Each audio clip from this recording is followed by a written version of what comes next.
ನಾನು ಕೂಡ ದೇವೇಗೌಡಜಿಯವರ ಶಿಷ್ಯನಾಗಿ, ಕುಮಾರಣ್ಣನ ಶಿಷ್ಯನಾಗಿ ಇವತ್ತು 30 ವರ್ಷಗಳಿಂದ ಅವರನ್ನ ನಾನು ಹಿಂಬಾಲಿಸಿಕೊಂಡು ಬರ್ತಾ ಇದ್ದೇನೆ.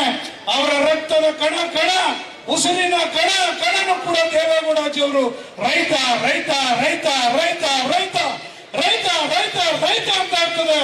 ಯಾವಾಗಲೂ ಅವ್ರ ಉಸಿರು ರೈತ ರೈತ ಅಂತೇಳಿ ಉಸಿರು ಬಿಡ್ತಾ ಇರ್ತದೆ. ಕುಮಾರಣ್ಣನ ಉಸಿರು ಅಂತಕ್ಕಂಥದ್ನ ಇವತ್ತು ನಾವೆಲ್ಲರೂ ಕೂಡ ಬೆಂಬಲಿಸಲಿಕ್ಕೆ ಇವತ್ತು ನಾವು ಬಂದಿದ್ದೇವೆ.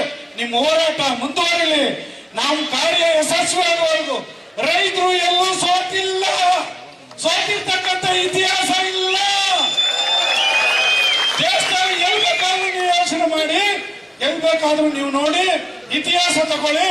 ರೈತರು ಎಲ್ಲೂ ಸೋತಿಲ್ಲ, ಸೋಲಿಕ್ಕೆ ಸಾಧ್ಯ ಇಲ್ಲ. ರೈತ ಅನ್ನದಾತ, ಅವನಿಲ್ದ ಯಾವ ವಿಧಾನಸೌಧನೂ ಇಲ್ಲ, ಯಾವ ಮುಖ್ಯಮಂತ್ರಿನೂ ಇಲ್ಲ, ಯಾವ ಪ್ರಧಾನ ಮಂತ್ರಿನೂ ಇಲ್ಲ, ಯಾವ ಉಪಮುಖ್ಯಮಂತ್ರಿನೂ ಇಲ್ಲ, ಯಾವ ಕ್ಯಾಬಿನೆಟ್ ಇಲ್ಲ.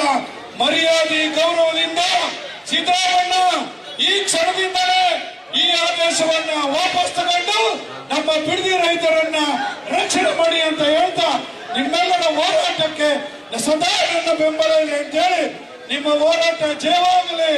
ನಮ್ಮ ಭೂಮಿ, ನಮ್ಮ ಭೂಮಿ, ನಮ್ಮ ಭೂಮಿ. ರೈತರ ಹೋರಾಟಕ್ಕೆ, ರೈತರ ಹೋರಾಟಕ್ಕೆ, ರೈತನ